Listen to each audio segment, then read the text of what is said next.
রাজধানীর বিভিন্ন হাটে দেখা দিয়েছে ছোট ও মাঝারি আকারের কোরবানির পশুর সংকট। যেসব ছোট ও মাঝারি গরু মিলছে সেগুলোর দাম বাড়তি অভিযোগ ক্রেতাদের।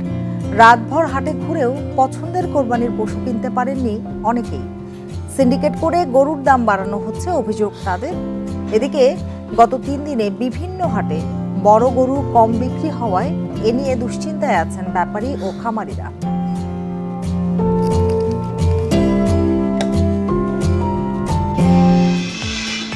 এ নিয়ে প্রতিবেদন থাকবে সংবাদে। আমন্ত্রণ ইন্ডিপেন্ডেন্ট সংবাদে, আপনাদের সঙ্গে আছি আমি সুমন সিং এবং আমি আলিয়া সাহেব। শুরুতে জানিয়ে দিচ্ছি প্রধান শিরোনাম। পরিবার স্বজনের সঙ্গে ঈদ করতে রাজধানী ছাড়ছে মানুষ। কমলাপুর রেল স্টেশন ও বিভিন্ন বাস টার্মিনালে ঈদের আগের দিনেও ভিড়।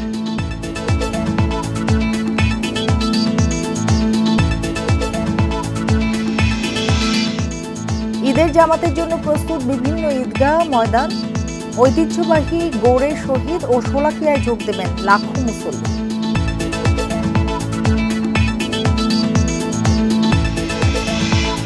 মিনায় ফিরে আজ শয়তানকে পাথর নিক্ষেপ করবেন হাজিরা। পশু কোরবানির মধ্য দিয়ে শেষ হবে হজের মূল আনুষ্ঠানিকতা।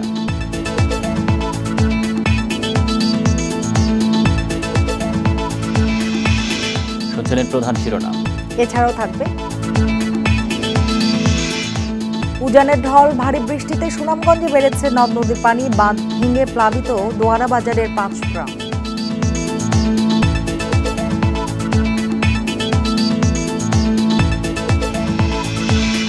বৃষ্টি আইনে নামিবিয়াকে 41 রানে হারিয়ে বিশ্বকাপে ইংল্যান্ডের দ্বিতীয় জয়। স্কটল্যান্ডের 181 রানের টার্গেটে ব্যাট করছে অস্ট্রেলিয়া।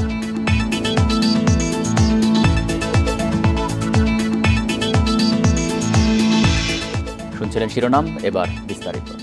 রাজধানীর বিভিন্ন হাটে দেখা দিয়েছে ছোট ও মাঝারি আকারে কোরবানির পশুর সংকট। যেসব ছোট মাঝারি গরু মিলছে সেগুলোর দাম বাড়তির অভিযোগ ক্রেতাদের।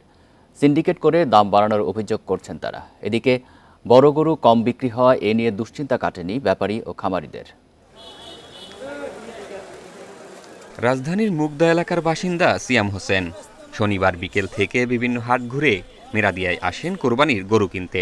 রাত 2টা নাগাদ পছন্দের গরু মিললেও দাম নিয়ে অসন্তুষ্টি তার। ব্যাপারীরা গরু দিতে চাচ্ছে না, আবার দামও চাচ্ছে অনেক। সেই হিসাবে অনেকক্ষণ ঘুরে ঘুরে একটা গরু কিনলাম। এদিকে হাট ঘুরে মধ্যরাতেও পছন্দ মতো পশু কিনতে পারেননি অনেকে। তাদের অভিযোগ, কৃত্রিম সংকট তৈরি করে পশুর দাম বাড়ানো হয়েছে। হাটটা পুরো ফাঁকা অবস্থা। এই সুযোগে ব্যাপারীরা তাদের সব যা লস হয়েছে বা যা কম ছিল সব এখন নিয়ে যেতে চাইতেছে। 3-4টা হাট ঘুরলাম আমি, তাতে মনে হচ্ছে একটু আর্টিফিশিয়াল ক্রাইসিস ক্রিয়েট করার একটা প্রবণতা তৈরি হয়েছে মার্কেটে। হাটে পশুর সংকট ও বাড়তি দামের কথা স্বীকার করেছেন ব্যাপারীদের কেউ কেউ। আবার শেষের অনিশ্চয়তায় লোকসানের ভয়ে আগেভাগেই পশু বিক্রি করে দেওয়ার কথাও জানিয়েছেন অনেকে। একটা বলদ কেনা ছিল 4,80,000 টাকা, সে বলদটা 2,50,000 টাকা বিক্রি করছে। এরকমভাবে প্রথম অবস্থায় হাফ সে ভয় পেয়ে দেওয়া অনেক লসে বিক্রি করছে। গরুর সংখ্যা কমই আছে, সব দিকে গরুর সংখ্যা কম, গরুর দামও বেশি আছে। হাটগুলোতে ছোট ও মাঝারি আকারের গরুর সংকট থাকলেও বড় গরুর অভাব নেই। ব্যাপারীরা বলছেন দাম করলেও এসব গরুতে ক্রেতাদের আগ্রহ কম। এখন তো দেখা যায় 2-3 বছর দেখা যায় এমনি, সব বছরে তো টাকা পয়সা থুয়া যায়, দেখা যায় বাড়ির ভিটে বাটি ঘর বাড়ি বেঁচে থুয়ে করতে হয়। দেশে এবার কোরবানির পশুর চাহিদা 1,07 লাখ, তবে প্রস্তুত আছে প্রায় 1,30 লাখ পশু। জাহিদুল ইসলাম, ইন্ডিপেন্ডেন্ট নিউজ, ঢাকা। আগামীকাল পবিত্র ঈদুল আজহা শেষ সময়ে প্রিয়জনদের সাথে ঈদ উদযাপনে রাজধানী ছাড়ছে অসংখ্য মানুষ। ভোর থেকে রেল স্টেশন ও বাস টার্মিনালে রয়েছে যাত্রীদের ভিড়। মূলত বেসরকারি চাকরিজীবীরাই আজ ঢাকা ছাড়ছেন। কমলাপুর থেকে সময়মতো ট্রেন ছেড়ে যাওয়ায় স্বস্তির কথা জানান যাত্রীরা। আগাম টিকিট না পেয়ে ট্রেনে স্ট্যান্ডিং টিকিটে বাড়ি ফিরছেন অনেকেই। এদিকে রাজধানীর বেশিরভাগ বাস টার্মিনালে রয়েছে যাত্রীদের ভিড়। কোনো কোনো রুটে বাড়তি ভাড়া নেওয়ারও অভিযোগ করেছেন অনেকে।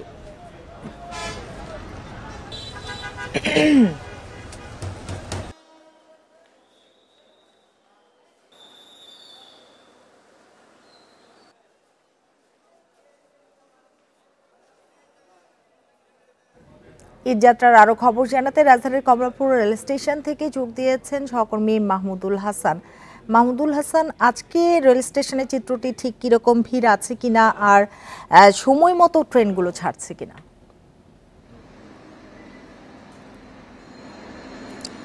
দেখেন আজকে ঈদ যাত্রার শেষ দিন এবং শেষ দিনে যেটি দেখা যাচ্ছে যে সকাল থেকেই অনেক মানুষের ভিড় বলা যেতে পারে। যারা টিকিট কেটেছেন তারাও যেমন আসছেন, একই সঙ্গে যারা টিকিট কাটতে পারেননি তারাও কিন্তু এসে এই কমলাপুর স্টেশনে ভিড় করছেন এবং প্ল্যাটফর্মের বাইরেও কিন্তু অনেকে ভিড় করছেন।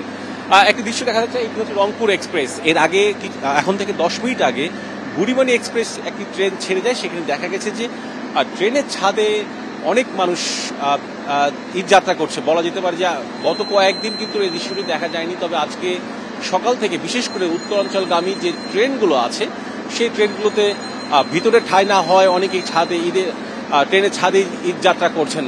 কিছুক্ষণ আগে বুড়িমানি এক্সপ্রেস যেটি ছিল সেখানেও দেখলাম, এখন যে ট্রেনটি ছাড়বে অল্প কিছুক্ষণের মধ্যে এটি রংপুর এক্সপ্রেস, সেখানেও দেখা যাচ্ছে যে ভিতরে জায়গা না হয়ে অনেকেই ঈদ যাত্রা করছেন ট্রেনের ছাদে করে। কমলাপুর স্টেশনে যখন এই অবস্থা, এরপরে কিন্তু বিমানবন্দর স্টেশন আছে সেখানেও কিন্তু অনেকে ছাদে উঠবে। সুতরাং এইটুকু বলা যেতে পারে যে আজকের দিনে বিশেষ করে রেলওয়ে কর্তৃপক্ষ কিন্তু এটি আসলে আর নিয়ন্ত্রণ করতে পারছে না।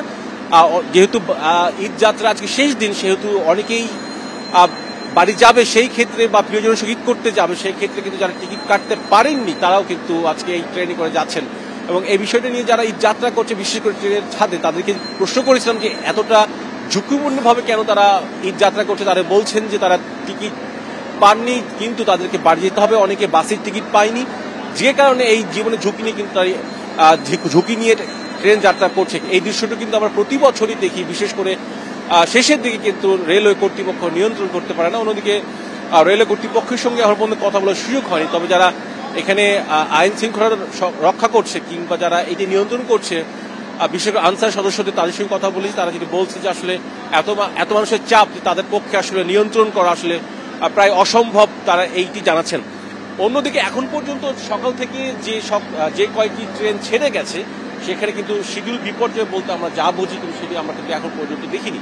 আর অল্প কিছু সময় দেরি হচ্ছে, তবে সেটি নিয়ে সমস্যা নাই। কিন্তু যারা টিকিট কেটেছেন, বিশেষ করে অনলাইনে টিকিট কেটেছেন, তারা কিন্তু এটি নিয়ে এক ধরনের অস্বস্তি প্রকাশ করছেন, ক্ষোভ প্রকাশ করছেন যে ভিতরে গাদাগাদি করে যেতে হচ্ছে। যদিও রেলওয়ে কর্তৃপক্ষ বলছেন যে প্রতিটি ট্রেনের নির্দিষ্ট যে টিকিট সংখ্যা, তার বিপরীতে 25% মতন স্ট্যান্ডিং টিকিট দেওয়া হচ্ছে, যেন যারা টিকিট কাটতে পারে, তারা টিকিট কাটতে পারেননি, তারা যেন প্রিয়জনের সঙ্গে ঈদ করতে যেতে পারে সেই ব্যবস্থা করে রাখা হয়েছে। একই সঙ্গে শেষ কথাটি বলতে চাই, তাহলে যেহেতু শেষ দিন, বিকাল বা সন্ধ্যার সময় এই চাপটি কিন্তু আরো বাড়বে, তখন কিন্তু বলা যেতে পারে যে সেটি নিয়ন্ত্রণ করতে পারবে কিনা রেলওয়ে কর্তৃপক্ষ, সেটি কিন্তু এক ধরনের সন্দেহ থেকে যায়। রেল স্টেশন থেকে ঈদ যাত্রার খবর জানাচ্ছিলেন সহকর্মী মাহমুদুল হাসান। শনিবার সন্ধ্যা থেকে সদরঘাট লঞ্চ টার্মিনালে ছিল যাত্রীদের উপচে পড়া ভিড়। প্রতিটি লঞ্চ কানায় কানায় পূর্ণ হয়ে ছেড়ে যায়। ডেক, কেবিন ও সিট পূর্ণ হওয়ার পরও লঞ্চের ছাদে দেখা গেছে যাত্রীদের। তবে বাড়তি ভাড়া নেওয়ারও অভিযোগ ছিল। কিছু কিছু লঞ্চ বাড়তি যাত্রীর আশায় ছেড়েছে নির্ধারিত সময়ের পরে। ঈদের আনন্দ উপভোগ করতে এমন ভোগান্তি মেনে নিচ্ছেন তারা। সাধারণ সময়ের চাইতে ঈদে ভালো যাত্রী পাওয়ায় সন্তোষ প্রকাশ করেছে লঞ্চ মালিক ও শ্রমিকরা। এদিকে পদ্মা সেতুর জন্য লঞ্চের ওপর চাপ কমায় আগের চাইতে নির্বিঘ্ন হয়েছে লঞ্চে ঈদ যাত্রা। নৌযাত্রায় অনাকাঙ্ক্ষিত ঘটনা রোধে সতর্ক অবস্থানে আছে নৌ পুলিশ ও বিআইডব্লিউটিএ।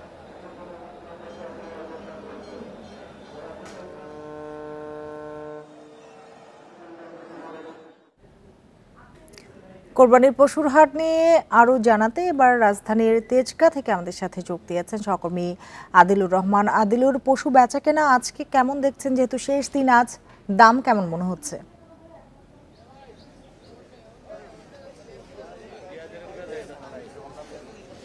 দেখুন, আজকে কিন্তু আসলে শেষ দিন, অর্থাৎ যদিও হাটের যে ইজারার যে শর্ত এবং হাটের যে বিষয়গুলো আছে তার সেই অনুপাতে আসলে আগামীকালও বেচা বিক্রি চলতে পারবে, যে অস্থায়ী যে হাটগুলো বসানো হয়েছে। তবে আজকে কিন্তু আসলে মূলত যারা আগামীকালকে কোরবানি করবেন তাদের হাতে কিন্তু আসলে আজকেই সময় আছে। তো সকালবেলায় আমরা ক্রেতাদের উপস্থিতি একটু কম দেখছি। কোরবানির পশু আমরা যেটি আসলে দেখেছিলাম যে এই তেজগাঁয়ের যে হাটটি ছিল, সেই হাটের মাঠ ছাড়িয়ে আশেপাশে যে রাস্তাগুলো ছিল সেই রাস্তাগুলোতেও কোরবানির পশু নিয়ে যাওয়া হয়েছিল। সেই চিত্রটি কিন্তু আমরা আজকেও লক্ষ্য করতে পারছি। আমরা রাস্তার উপরেও বেশ ভালোই পশুর যে সরবরাহ, সেই সরবরাহ কিন্তু আসলে দেখতে পাচ্ছি। সকাল থেকে ক্রেতারা দু একজন করে আসছেন এবং বেলা বাড়ার সঙ্গে সঙ্গে এই ক্রেতাদের যে উপস্থিতি, সেই উপস্থিতি আরও বাড়বে বলে কিন্তু আসলে আশা করা হচ্ছে। তবে যেটি আসলে হাট কর্তৃপক্ষের কাছ থেকে আমরা জানতে যেটি আসলে পেরেছি, সেটি হচ্ছে যে গতকাল বিকেলের পর থেকে রাত পর্যন্ত আসলে কিন্তু একদম জমজমাট একটা যে বেচাকেনা, সেই বেচাকেনাটি হয়েছে। এই জমজমাট বেচাকেনা হওয়ার কারণে কোরবানির যে পশু ছিল তার কিন্তু অনেক পশুই আসলে বিক্রি হয়ে গেছে। এখন হাতে গোনা কিছু কোরবানির পশু এই হাটটিতে আছে। তবে দাম নিয়ে ক্রেতারা যারা আছেন তাদের মধ্যে কিন্তু আসলে এক ধরনের সন্তুষ্টির কথাই কিন্তু আসলে আমরা জানতে পারছি। অন্যদিকে বিক্রেতা যারা আছেন তারা বলছেন যে তারা আশানুরূপ যে দাম, অর্থাৎ যে দামের উদ্দেশ্যে রাজধানীতে নিয়ে এসেছিল সেই দামটি আসলে পাননি। তো আমার কাছে তেজগাঁ থেকে এটি ছিল এখনকার সবশেষ। পশুর হাটের খবর জানাচ্ছিলেন আমাদের সহকর্মী আদিলুর রহমান। হাট পরিস্থিতি নিয়ে আরো জানাতে এবার রাজশাহী থেকে যুক্ত হচ্ছেন সহকর্মী মুস্তাফিজুর রহমান। মুস্তাফিজুর, রাজশাহীতে শেষ দিনে এই হাটের পরিস্থিতি জানাবেন, কতটা জমে উঠেছে আর এই সকালবেলা ক্রেতা উপস্থিতি কেমন আছে?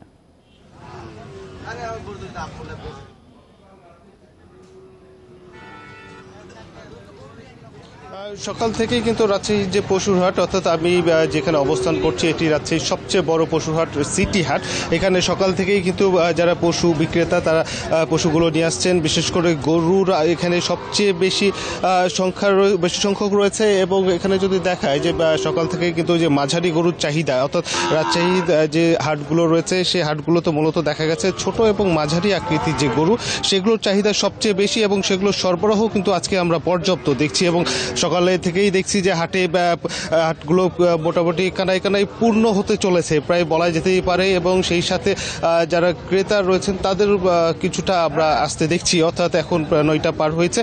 তো হাট বিক্রেতা যারা রয়েছেন, এখানে যারা পশু বিক্রেতা রয়েছেন তারা হয়তো আশা করছেন যে আর ঘন্টাখানিক পরে হয়তো হাট পুরোপুরি যে জমে ওঠা সেটি হয়তো জমে উঠবে এবং এখনই আসা শুরু হয়েছে।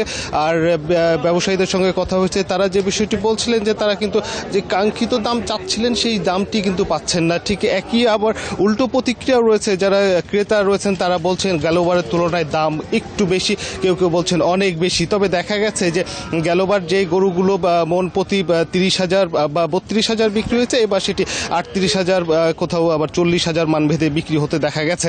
তো এখানে যারা বিক্রেতারা রয়েছেন তারা যে বিষয়টি বারবার বলছিলেন যে সব কিছুর দাম যেভাবে বেড়ে গেছে, বিশেষ করে গো খাদ্যের দাম যেভাবে বেড়ে গেছে সে তুলনায় এবার কুরবানি পশুর দাম সেই তুলনায় বাড়েনি। এবং রাজশাহীর এই হাটে আমরা দেখছি যে মাঝারি আকৃতির যে গরুগুলো রয়েছে, অর্থাৎ যেগুলো প্রায় 3 মণ ওজনের হবে, সেই গরুগুলোকে দেখছি আমরা এখানে 1 লাখ বা 1,20,000 এইরকম দামে বিক্রি হচ্ছে। সেই সাথে এখানে যে বড় গরুগুলো রয়েছে, অর্থাৎ 5 মণের ওপরে যে গরুগুলো রয়েছে, 5 মণ 8 মণ বা 10 মণের ওজনের যে গরুগুলো রয়েছে সেগুলো কিন্তু এখানে দাম চাওয়া হচ্ছে 2 থেকে 2.5 লাখ, কোনোটা 3 লাখ টাকা পর্যন্ত দাম চাওয়া হচ্ছে। তো এখন পর্যন্ত আমরা যেটি দেখছি যে হাটে পর্যাপ্ত সংখ্যক পশু রয়েছে এবং অনেকেই কিন্তু আজকে আসবেন, অর্থাৎ যাদের পশু রাখার জায়গা নেই, বিশেষ করে এই শ্রেণীর মানুষগুলো, এই ধরনের মানুষগুলো কিন্তু আজকে আসবেন, অর্থাৎ আজকে রাতে নিয়ে যাবেন, হয়তো আগামীকাল তারা পশুটি কুরবানি দিবেন। এই ধরনের ক্রেতার আজকে চাপটা বেশি হবে। এই যে যারা বিক্রেতারা রয়েছেন তারা বলছিলেন যে আজকে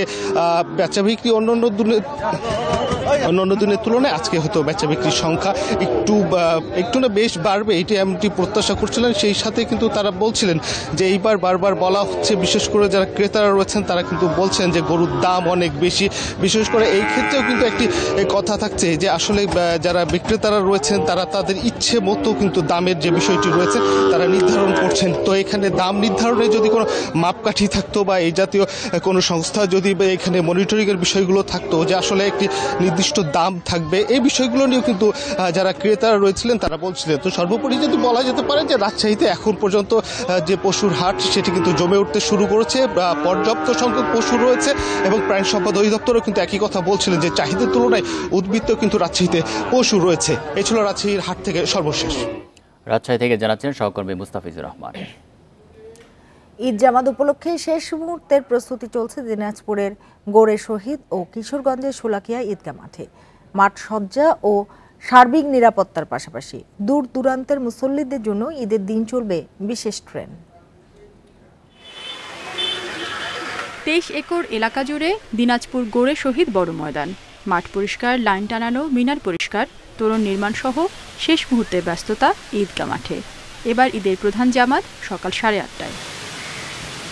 প্রতি বছর এই মাঠে স্থানীয়দের পাশাপাশি দূর দূরান্ত থেকে আসা লাখো মুসল্লি ঈদের নামাজ আদায় করেন। এবারও মুসল্লিদের যাতায়াতের সুবিধায় ঠাকুরগাঁও ও পার্বতীপুর থেকে চলবে দুটি বিশেষ ট্রেন। সিসি ক্যামেরা স্থাপন করা হয়েছে, এছাড়া ওয়াচ টাওয়ার আছে, সারা শহরে আমাদের সিসি ক্যামেরা আছে। ওই দিন ঈদের জামাত সুষ্ঠুভাবে আয়োজনের জন্য যা যা দরকার সব আমরা ব্যবস্থা করেছি। এছাড়া সরকারের পক্ষ থেকে 2টি স্পেশাল ট্রেনের ব্যবস্থা করা হয়েছে। কিশোরগঞ্জের ঐতিহ্যবাহী শোলাকিয়া ঈদগাহ মাঠেও এরই মধ্যে সব প্রস্তুতি সম্পন্ন হয়েছে। মাঠ পর্যবেক্ষণে 6টি ওয়াচ টাওয়ার, 4টি ড্রোন ক্যামেরা সহ পর্যাপ্ত সিসি ক্যামেরা বসানো হয়েছে। আমাদের বাপ-দাদারা এখানে নামাজ আদায় করছে, তো আমরাও ছোটবেলা থেকে নামাজ আদায় করে আসছি। এই নামাজ পড়ে আমাদের মনে একটা তৃপ্তি আসে, এই জন্য এই মাঠে নামাজ পড়ি। জেলা শহর সহ ঈদগাহ মাঠে কয়েক স্তরে নিরাপত্তা ব্যবস্থা থাকবে। জায়নামাজ ছাড়া আর কিছু না নিতে মুসল্লিদের উৎসাহিত করছে প্রশাসন। আমরা ইতিমধ্যে আমাদের ডিজিটাল ডিভাইসের মাধ্যমে যে ধরনের নিরাপত্তা দেওয়া হয় সেগুলির সমন্বয় ইতিমধ্যে করেছি। মেটাল ডিটেক্টর এবং আর্চওয়ের মাধ্যমে একটা লোক এখানে প্রবেশ করবে, তার আগে তাকে 3 স্তরের একটা চেকপোস্ট ডিউটির মধ্যে দিয়ে আসতে হবে। মুসল্লিদের সুবিধায় ঈদের দিন ময়মনসিংহ ও ভৈরব থেকে চলবে শোলাকিয়া স্পেশাল নামে 2টি বিশেষ ট্রেন। রেশমি নন্দী, ইন্ডিপেন্ডেন্ট নিউজ। ঈদ উপলক্ষে ফাঁকা নগরীতে নিরাপত্তায় চেকপোস্ট টহল 3 গুণ বাড়িয়েছে ডিএমপি। ছিনতাই, ফাঁকা বাসায় চুরি রোধে বাড়ানো হচ্ছে নজরদারি। এছাড়া রাজধানীর প্রবেশপথে মহাসড়কে গরুর হাট যেন বসতে না পারে সেজন্য বিশেষ ব্যবস্থাও নিচ্ছে ডিএমপি। ঈদের ছুটিতে বাড়ি ফিরছে লাখো মানুষ। এই সময় অনেকটা ফাঁকা থাকে রাজধানী। এই সুযোগে সক্রিয় হয়ে ওঠে অপরাধী চক্র। পুলিশ বলছে, রাজধানীতে ফাঁকা সড়কে ছিনতাইয়ের সংখ্যা থাকে, বিশেষ করে কিশোর গ্যাংয়ের সদস্যরা এই ধরনের অপরাধে জড়িয়ে থাকে। আবার ফাঁকা বাসায় গ্রিল কেটে ও তালা ভেঙে চুরি সংঘটিত হয়। এসব প্রতিরোধে পুলিশের পাশাপাশি গোয়েন্দা নজরদারি বাড়ানোর কথা বলছে ডিএমপি। টহলের পরিমাণ ইতিমধ্যে প্রায় দ্বিগুণ করেছে। পাশাপাশি আমাদের চেকপোস্টের যে কার্যক্রম, এটি আরও অনেকাংশে বৃদ্ধি করা হয়েছে। আগে যদি একটি জায়গায় চেকপোস্ট হতো, এখন 3-4টি জায়গায় করে চেকপোস্ট হচ্ছে। কমিউনিটি পুলিশিংয়ের যে নেতৃবৃন্দ রয়েছে তাদেরকে আমরা পুলিশি কার্যক্রমের সঙ্গে আমরা সংযুক্ত করেছি। পাশাপাশি প্রহরীরা যারা রয়েছে তাদেরকে আমরা কিন্তু প্রতিনিয়ত সেন্সিটাইজ করছি। ঈদের দিন পর্যন্ত পশুর হাট চালু থাকবে। এ কারণে রাজধানী থেকে বের হওয়ার পথে গাবতলী, উত্তরা এলাকায় দেখা দেয় যানজট। এটি নিরসনে বিশেষ ব্যবস্থা নেওয়া হচ্ছে। হাট ব্যবহারকারী, তারপরে হাটের সঙ্গে সংশ্লিষ্ট সকল সংস্থাকে নিয়ে আমরা একটি কমন হোয়াটসঅ্যাপ গ্রুপ করেছি। তৎক্ষণাৎ যেন যে কোনো সংস্থা যখন যে সংস্থার প্রয়োজন হচ্ছে সেই সংস্থার লোকজন যেন এই ধরনের ম্যানেজমেন্টে আমাদের সহায়তা করতে পারে। গোয়েন্দা পুলিশের বিশেষ টহলের পাশাপাশি কোরবানের পশুর চামড়া পরিবহনেও বিশেষ নজরদারি থাকবে বলে জানিয়েছে DMP. Arafatur Rahman, independent News, Dhaka. ঈদের আগের দিনেও রাজধানী থেকে দেশের বিভিন্ন জেলায় ফিরছে মানুষ। মহাসড়কের পরিস্থিতি নিয়ে জানাতে গাজীপুর থেকে যুক্ত হচ্ছেন সহকর্মী আবুল হাসান। আবুল হাসান, সকাল থেকে তো যানবাহনের চাপ ছিল, থেমে থেমে গাড়িগুলো চলছিল। বিশেষ করে চান্দনা চৌরাস্তায় আমরা দেখেছি কিছুটা যানবাহনের চাপ রয়েছে। এই মুহূর্তের পরিস্থিতি জানাবেন, পরিস্থিতি কতটা স্বাভাবিক হয়েছে?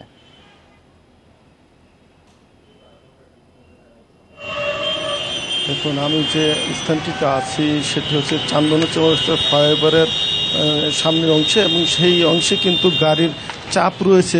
গাড়ি আসছে যেগুলো ঢাকা থেকে, সেই গাড়িগুলো কিন্তু বাইপাস এলাকা থেকে এখানে এসে থেমে যাচ্ছে। এর কারণ হচ্ছে যে ফ্লাইওভারের শুরুতে এবং শেষ প্রান্তে যাত্রী ওঠানামা করছে এবং অনেক যাত্রী কিন্তু গাড়িতে উঠছে। ফলে এই দুই অংশেই কিন্তু গাড়ির জটলা যেটি তৈরি হচ্ছে, এই জটলার কারণেই গাড়ির যে লম্বা সারি সেটি কিন্তু দেখা যাচ্ছে এবং এই সারি এখন ভোগড়া বাইপাস পর্যন্ত বিস্তৃত হয়েছে। এবং আমরা যেটি দেখেছি যে গত কয়েকদিনের তুলনায় এখন কিন্তু সড়কে মানুষের উপস্থিতি কিছুটা কম রয়েছে, তবে গাড়ির সংখ্যা কিন্তু রয়েছে, পর্যাপ্ত গাড়ি রয়েছে।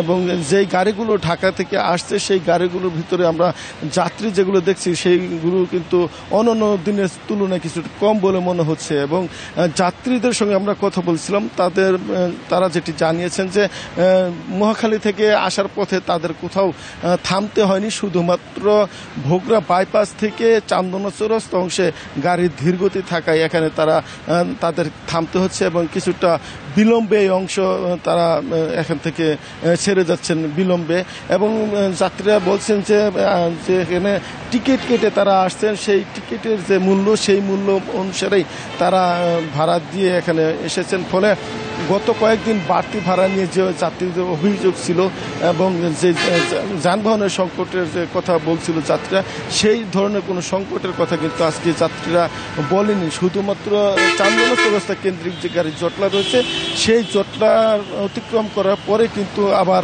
মহাসড়কের পরিস্থিতি উন্নতি ঘটছে এবং অন্য প্রান্ত দিয়ে কিন্তু স্বাভাবিক গতিতে গাড়ি চলাচল করছে। আমরা গত কয়েকদিন ধরে যেটি দেখেছি যে Tongi, signboard, mill gate, college gate সহ বিভিন্ন এলাকায় কিন্তু গাড়ির জটলা ছিল, অনেক জায়গায় গাড়ি কিছুটা ধীর গতিতে চলছে, কিন্তু এখন সেই সব পয়েন্টে গাড়ি কিন্তু একেবারেই স্বাভাবিক গতিতে চলছে। বলা চলে যে এখন চান্দনা চৌরাস্তা কেন্দ্রিক গাড়ির জটলা রয়েছে, অন্য অংশে কিন্তু গাড়ি স্বাভাবিক গতিতে চলাচল করছে। একই অবস্থা যদি বলি ঢাকা টাঙ্গাইল মহাসড়কের সেখানে কিন্তু চন্দ্রাকেন্দ্রিক গাড়ির জটলা রয়েছে এবং এর কারণ হচ্ছে যে ঢাকা থেকে যেসব গাড়ি আসছে উত্তরবঙ্গের, সেই গাড়িগুলো কিন্তু চন্দ্রা পয়েন্টে গাড়িতে সেখানে থামিয়ে লোকজন ওঠানামা করছে এবং যে কাউন্টারগুলো রয়েছে সেই কাউন্টারের সামনেও কিন্তু মানুষের উপস্থিতি রয়েছে। ফলে মানুষের উঠা এবং নামাকে কেন্দ্র করে চন্দ্রা এলাকায় চন্দ্রাকেন্দ্রিক এখন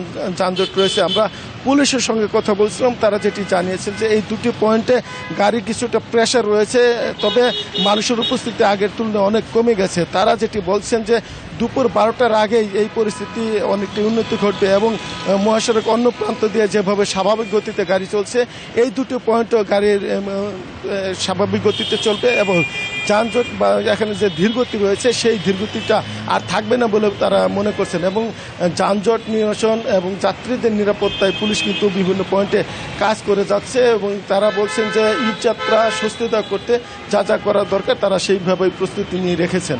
এই ছিল গাজীপুরের সড়ক পরিস্থিতির সর্বশেষ খবর। গাজীপুর থেকে জানাচ্ছিলেন সহকর্মী আবুল হাসান। সেন্ট মার্টিন দখলে মিয়ানমারের যে কোনো অপচেষ্টা প্রতিহত করা হবে, সে সামর্থ্য বাংলাদেশের আছে বলে জানিয়েছেন আওয়ামী লীগ সাধারণ সম্পাদক ওবায়দুল কাদের। তবে এ সংকটের জন্য সরকারের নতজানু পররাষ্ট্র নীতিকে দায়ী করছেন বিএনপি মহাসচিব মির্জা ফখরুল ইসলাম আলমগীর। শনিবার দুপুরে আলাদা অনুষ্ঠানে এসব কথা বলেন তারা। সম্প্রতি সেন্ট মার্টিন থেকে মিয়ানমারের যুদ্ধজাহাজ দেখা যাওয়ার খবর আসে নানা মাধ্যমে। সীমান্তে গোলাগুলির কারণে বন্ধ টেকনাফ সেন্ট মার্টিন নৌ চলাচল। পরে বিকল্প পথে সেখানে খাবার নিয়ে যায় একটি বেসরকারি জাহাজ। শনিবার ধানমন্ডিতে আওয়ামী লীগের সাধারণ সম্পাদকের সংবাদ সম্মেলনেও উঠে সে প্রসঙ্গ। জবাবে ওবায়দুল কাদের জানান, মিয়ানমারের অভ্যন্তরীণ কারণে দেশে সংকট দেখা দেয়া দুঃখজনক, তবে মিয়ানমার সেন্ট মার্টিন দখলের চেষ্টা করলে তা প্রতিরোধের সক্ষমতা বাংলাদেশের আছে। ওদের আভ্যন্তরীণ সংঘাতটার জন্য আমরা যদি সাফার করি সেটা হবে অত্যন্ত দুর্ভাগ্যজনক। আমাদের আকাশ সীমাও তারা দু একবার লঙ্ঘন করেছিল, তারপরে আমরা কিন্তু তখন প্রধানমন্ত্রীর নির্দেশে ধৈর্য ধরেছিলাম। আমরাও প্রস্তুত,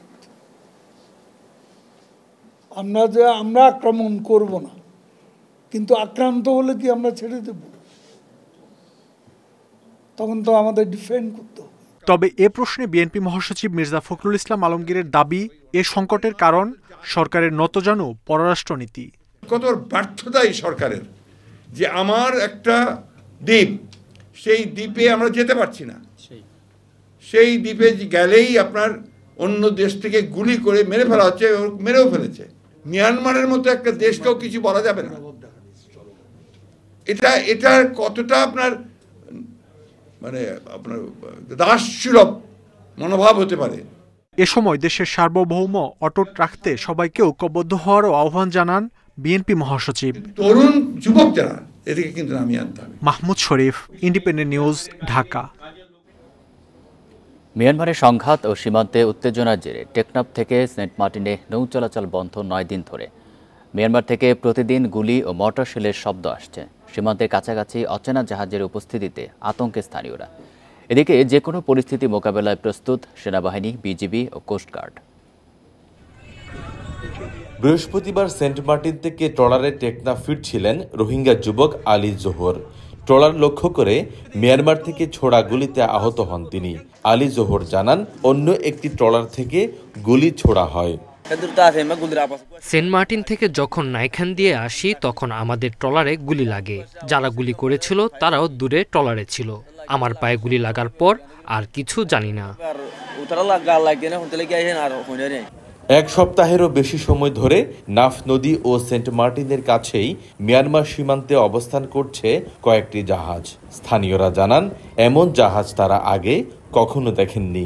মায়ানমারের জাহাজগুলো দেখতেছি, এই জাহাজের কারণে আমাদের রাত্রে ঘুম পর্যন্ত হারাম হয়ে গেছে। সুন্দরভাবে আমরা চলাফেরা করতে পারি, এ ব্যাপারে আমি মাননীয় জেলা প্রশাসক মহোদয়ের কাছ থেকে এই মাধ্যমে আমি অনেক প্রধানমন্ত্রীর কাছ থেকে কামনা করছি। এই পরিস্থিতিতে বন্ধ আছে টেকনাফ সেন্ট মার্টিন নিয়মিত নৌ যোগাযোগ। ব্যাহত হচ্ছে দ্বীপবাসীর স্বাভাবিক জীবনযাত্রা। সীমান্ত সুরক্ষায় সতর্ক বিজিবি, কোস্টগার্ড সহ আইনশৃঙ্খলা বাহিনী। সেনাবাহিনীও প্রস্তুত রয়েছে বলে জানান সেনাপ্রধান। প্রথম কাজ হলো দেশের সার্বভৌমত্ব রক্ষা করা। সেই কাজের জন্য আমরা সম্পূর্ণভাবে প্রস্তুত। আল্লাহ না করুক এরকম যদি কোনো পরিস্থিতি কখনো সৃষ্টি হয়, বাংলাদেশ সেনাবাহিনী সম্পূর্ণভাবে প্রস্তুত এবং তারা সক্ষম নিজের মাতৃভূমিকে রক্ষা করার জন্য। দ্রুত পরিস্থিতি স্বাভাবিক না হলে মানবিক সংকটে পড়ার সংখ্যায় দ্বীপবাসী। তৌফিকুল ইসলাম, ইন্ডিপেন্ডেন্ট নিউজ, কক্সবাজার। বিএনপির কেন্দ্রীয় কমিটিতে ৩৯ নেতার পদে রদবদল করা হয়েছে। দলে সিনিয়র যুগ্ম মহাসচিব রুহুল কবির রিজভী স্বাক্ষরিত এক বিবৃতিতে শনিবার এই তথ্য জানানো হয়। বিজ্ঞপ্তিতে জানানো হয়, একই সাথে রকিবুল ইসলাম রকিবকে সভাপতি ও নাসির উদ্দিন নাসিরকে সাধারণ সম্পাদক করে ২৬০ সদস্য বিশিষ্ট ছাত্রদলের পূর্ণাঙ্গ কমিটিও ঘোষণা করা হয়েছে। সম্প্রতি বিভিন্ন পদে রদবদল ও কমিটি পুনর্গঠনে কাজ শুরু করেছে বিএনপি। এর ধারাবাহিকতায় ভাইস চেয়ারম্যান, চেয়ারপারসনের উপদেষ্টা, যুগ্ম মহাসচিব, নির্বাহী কমিটির সদস্য সহ বিভিন্ন পদে রদবদলের ঘোষণা দেয় দলটি।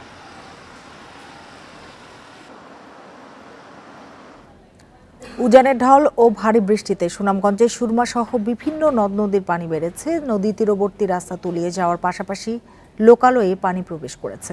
পানি উন্নয়ন বোর্ড জানিয়েছে, ভারতের চেরাপুঞ্জিতে ভারী বৃষ্টির জেরে পাহাড়ি ঢলের পানি আসছে সুনামগঞ্জের বিভিন্ন নদ নদী দিয়ে। আজ সকালে সুরমা নদীর ছাতক পয়েন্টে বিপদসীমার ২৭ সেন্টিমিটার উপর দিয়ে প্রবাহিত হচ্ছে পানি। এর মধ্যে শনিবার বিকেলে সীমান্তবর্তী নোয়াপাড়া লক্ষ্মীপুরের একটি বেড়িবাঁধ ভেঙে দোয়ারা বাজার উপজেলার অন্তত ৫ গ্রামের মানুষ পানিবন্দী হয়ে পড়েছে। এছাড়া ছাতক ও দোয়ারা বাজারে নদী তীরবর্তী সড়ক তলিয়ে যাওয়ার পাশাপাশি লোকালয়ে পানি প্রবেশ করায় ভোগান্তিতে স্থানীয়রা। এদিকে আগামী ৪৮ ঘন্টা ভারী বৃষ্টি অব্যাহত থাকতে পারে বলে জানিয়েছে পানি উন্নয়ন বোর্ড।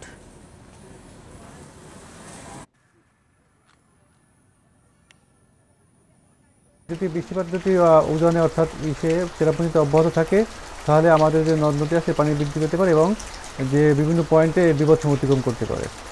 তবে যেহেতু মাঝারি ধরনের বৃষ্টিপাতে ভারী বৃষ্টিপাতের পূর্বাভাস আছে, সেক্ষেত্রে বিপদসীমা অতিক্রম করলেও খুব বেশি স্থায়ী হবে না। উজানের ঢল ও ভারী বৃষ্টিতে সুনামগঞ্জের বিভিন্ন নদ নদীর পানি বেড়েছে। এ নিয়ে আরও জানাতে সুনামগঞ্জ থেকে যোগ দিয়েছেন সহকর্মী জাকির হোসেন। জাকির, আগামী ৪৮ ঘন্টা কিন্তু ভারী বৃষ্টিপাতের পূর্বাভাস রয়েছে, সেক্ষেত্রে কি হতে পারে? ২০২২ সালের মতো ঘটনা হতে পারে কিনা? দেখুন, আমি কিছুক্ষণ আগে কথা বলেছিলাম পানি উন্নয়ন বোর্ডের নির্বাহী প্রকৌশলী মামুন হাওলাদারের সাথে। তিনি আমাকে জানিয়েছেন আগামী ৪৮ ঘন্টা ভারী বৃষ্টিপাত অব্যাহত থাকতে পারে। আর যথারীতি আমরা দেখছি গত ৪৫ মিনিট ধরে কিন্তু মুষলধারে বৃষ্টি হচ্ছে, ১ সেকেন্ডের জন্য কিন্তু বৃষ্টিপাত থেমে নেই। সুনামগঞ্জের পাশাপাশি কিন্তু চেরাপুঞ্জিতে বৃষ্টিপাত হচ্ছে।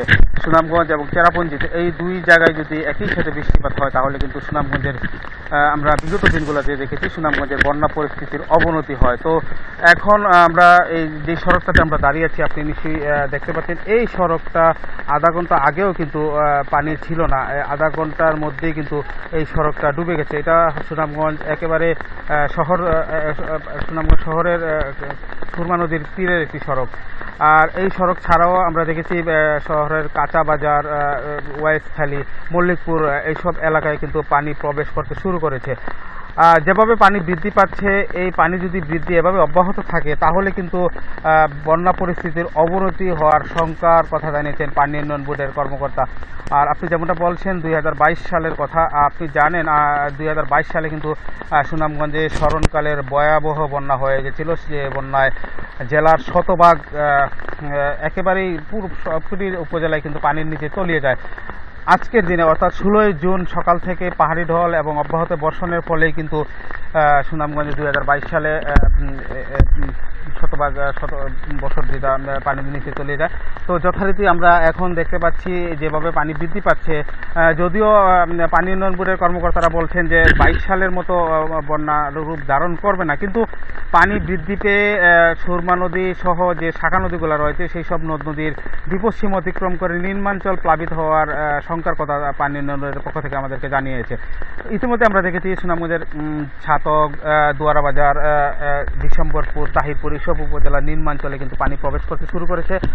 আর এখন যেভাবে পানি বৃদ্ধি পাচ্ছে সেভাবে যদি আরও বৃদ্ধি পেতে থাকে আজকে সারাদিন সুনামগঞ্জ শহরেও পানি ঢোকার একটা শঙ্কা রয়েছে, আমরা এমনটাই দেখতে পাচ্ছি। তো সার্বিকভাবে আমরা বলতে পারি বৃষ্টিপাত অব্যাহত আছে, পাহাড়ি ঢল অব্যাহত আছে। সুনামগঞ্জের পরিস্থিতি আমরা হয়তো বা পরবর্তী আরো 2-1 ঘন্টা পরে হয়তো বা বুঝতে পারবো, আরো বিস্তারিত জানা যাবে। জাকির হোসেন, আপনাকে অনেক ধন্যবাদ আমাদের সাথে যোগ দেওয়ার জন্য।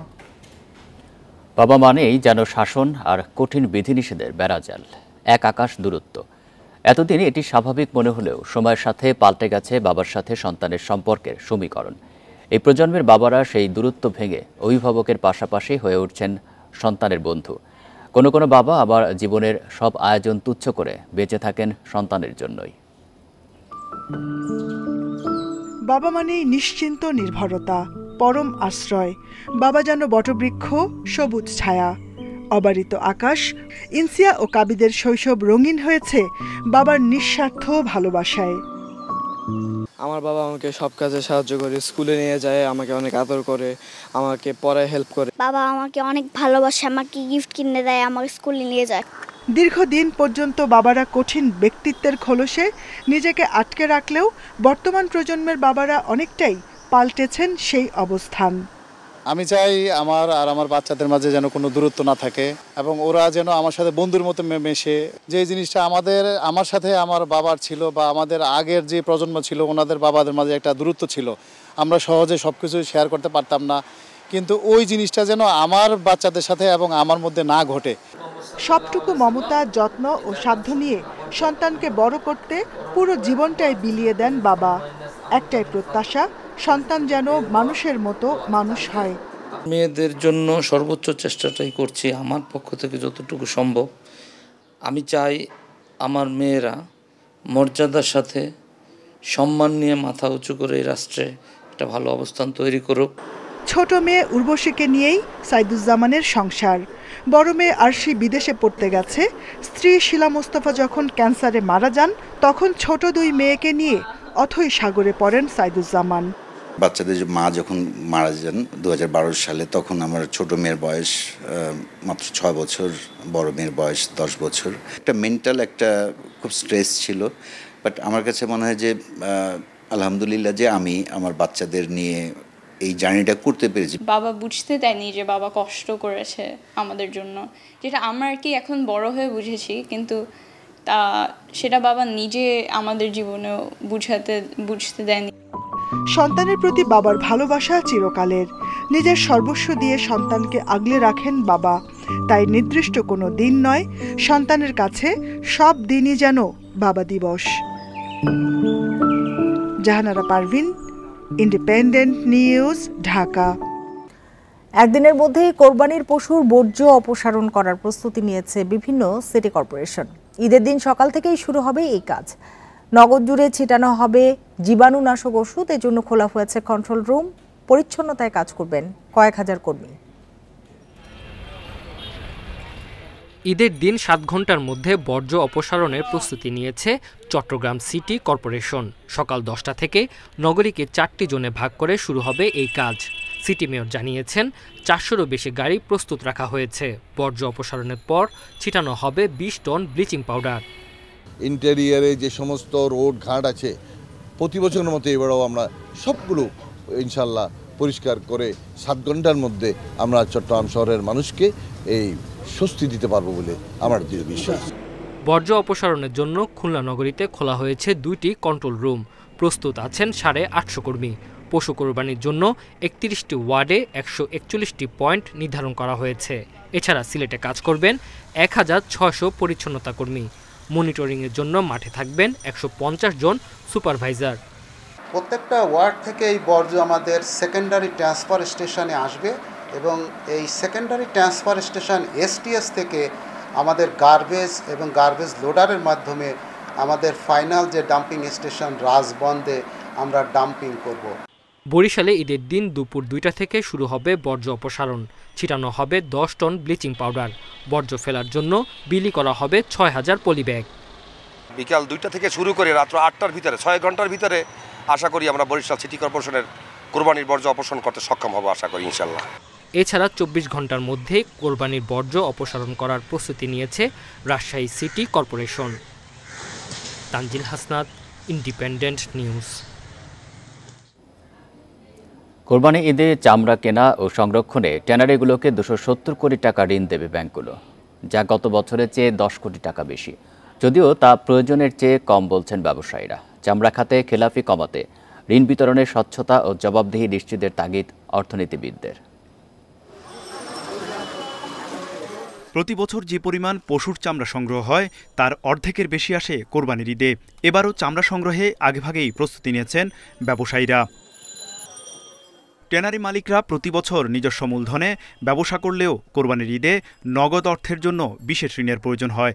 এবার তাদের চাহিদা মেটাতে সবচেয়ে বেশি ঋণ দেবে 4টি রাষ্ট্রায়ত্ত ব্যাংক সোনালী, জনতা, রূপালী ও অগ্রণী। বাকি ঋণ দেবে বেসরকারি ব্যাংকগুলো।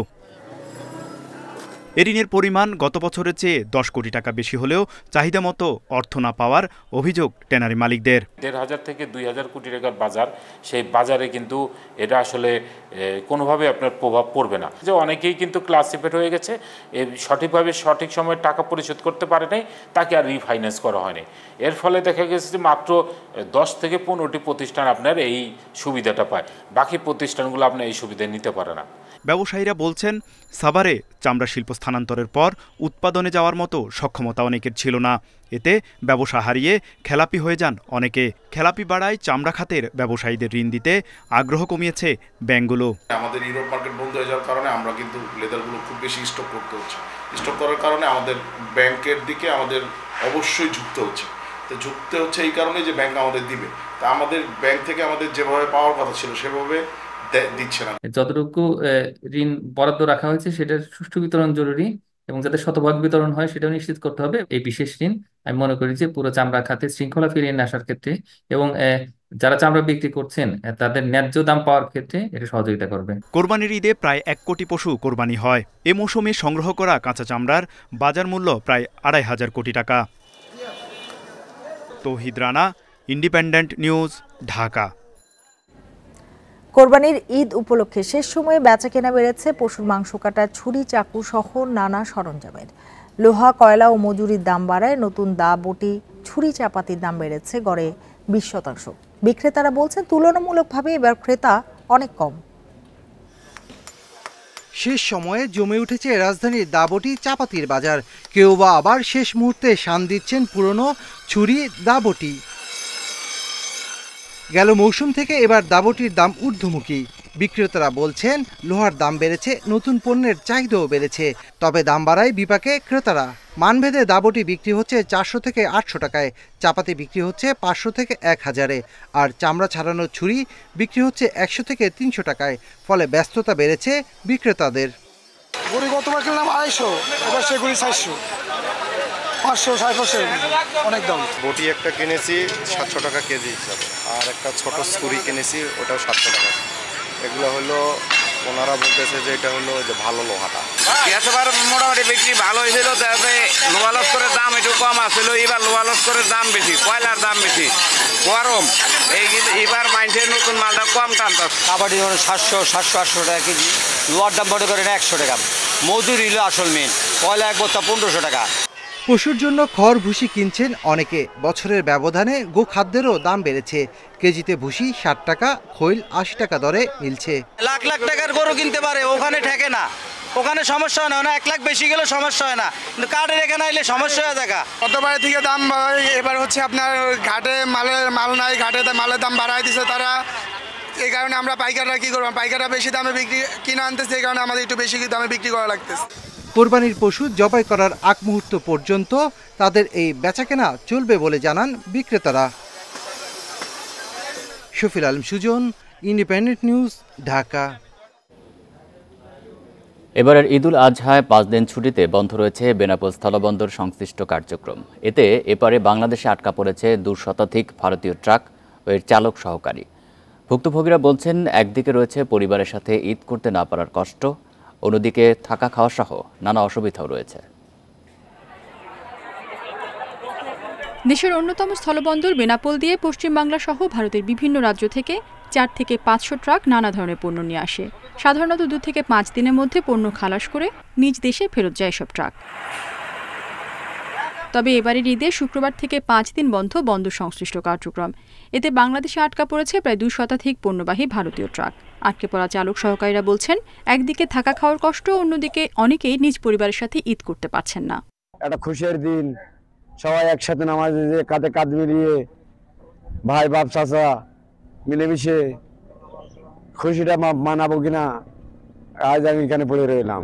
রাস্তাঘাটে জাম হয়ে গেছে, ধুলোকোড়ের মধ্যে পড়ে আছে, তারপরে কেউ এদিকে বলে সরা, ওদিকে বলে সরা, কোথায় গাড়িটা নেবো আমরা? সবাই গরম দেখাচ্ছে, কোথায় যাই আমরা বলেন। এবার ট্রাক চালকদের নিরাপত্তা সহ সব ধরনের সমস্যা নিরসনে সহযোগিতা করা হচ্ছে বলছে বন্দর কর্তৃপক্ষ। গাড়ি যদি আনলোড করতে না পারে, তাহলে কোনো ভারতীয় ট্রাক ড্রাইভার বা হেল্পাররা তারা থাকলে তারা নিরাপত্তার সাথেই তারা বন্দরে অবস্থান করতে পারবে। সেক্ষেত্রে আমাদের বন্দর কর্তৃপক্ষের পক্ষ থেকে আমাদের সুদৃষ্টি থাকবে। ভারত থেকে গার্মেন্টস শিল্পের কাঁচামাল, খাদ্য, প্রসাধনী সামগ্রী সহ নিত্য প্রয়োজনীয় নানা পণ্য আসে বাংলাদেশে। Independent news. 1 সপ্তাহের ব্যবধানে ধাতব পণ্যের নমুনা পরীক্ষার রিপোর্ট বদলে ফেলেছে বাংলাদেশ প্রকৌশল বিশ্ববিদ্যালয় বুয়েট।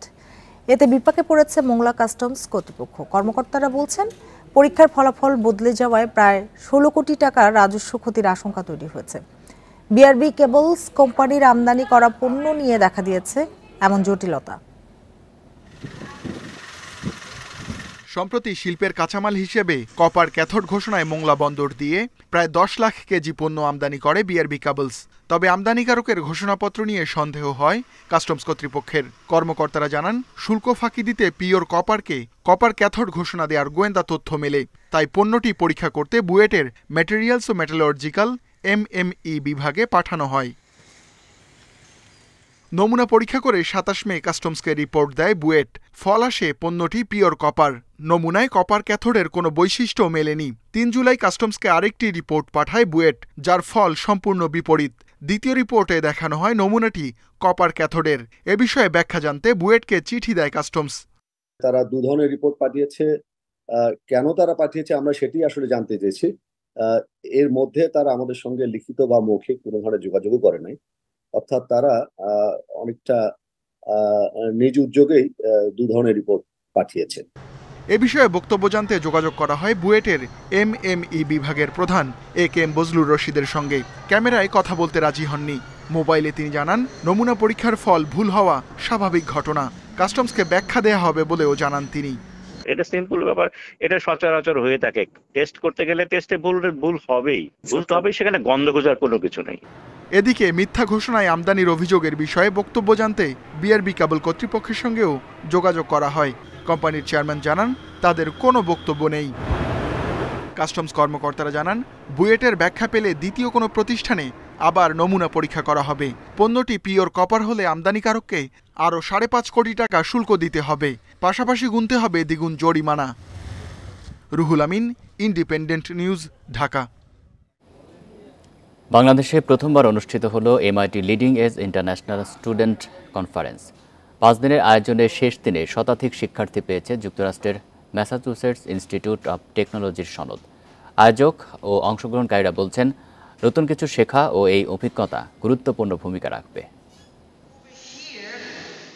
বিশ্বের অন্যতম সেরা বিশ্ববিদ্যালয় Massachusetts institute of technology MIT। সে প্রতিষ্ঠানে 4 শিক্ষক ও 6 শিক্ষার্থীর অধীনে 5 দিনের প্রশিক্ষণ নিয়েছেন ক্ষুদে শিক্ষার্থীরা। সুযোগ হয়েছে under water robotics, AI powered wheelchair এবং হ্যান্ডহেল্ড পলিউশন ম্যাপিং ডিভাইসে হাতে কলমে প্রশিক্ষণ নেয়ার। 3 দেশের 100 শিক্ষার্থী এতে অংশ নিয়েছে। অনেকগুলো অ্যাক্টিভিটি ছিল, আমরা ফিজিক্যাল অ্যাক্টিভিটি করলাম, মেন্টাল চ্যালেঞ্জ অ্যাক্টিভিটি করলাম। তারপর আমাদের স্যাররা আমাদেরকে অনেক ডাইরেক্ট করেছে, লাইক আমরা কি করতে পারি। MIT মেন্টররা খুব সুন্দর করে আমাদেরকে বেসিক বুঝে দিয়েছে, ইকুইপমেন্ট সবকিছু ম্যানেজ করে দিয়েছে। সো ওদের গাইডেন্সের সাথে আরবি বাড়াতে খুব ভালো লেগেছে, অনেক কিছু শিখেছি। হেলবাড়ি ভালুকার প্রতিষ্ঠাতা হেডমাস্টার সাইমন গ্রেডি জানান, এই আয়োজন বিশ্বমঞ্চে বাংলাদেশের তরুণদের সম্ভাবনা জাগিয়ে তুলতে পারে। বিশ্বের সেরা বিশ্ববিদ্যালয়ের অধীনে 5 দিনের এই প্রশিক্ষণ শিক্ষার্থীদের জন্য বিশেষ কিছু। বাংলাদেশ সহ বিভিন্ন দেশের 100 শিক্ষার্থী হাতে কলমে অনেক কিছু শিখেছে। তারা দল হিসেবে অসাধারণ কিছু কাজও করেছে। তাদের জন্য অসাধারণ একটা অভিজ্ঞতা ছিল। ভবিষ্যতেও এরকম আয়োজন করতে চায় হেলবাড়ি। Independent news. এই ছিল এখনকার সংবাদে। ইন্ডিপেন্ডেন্ট টেলিভিশনের সব খবর আরো বিস্তারিত জানতে চোখ রাখুন ফেসবুক, ইউটিউব এবং এক্সে। ধন্যবাদ সবাইকে।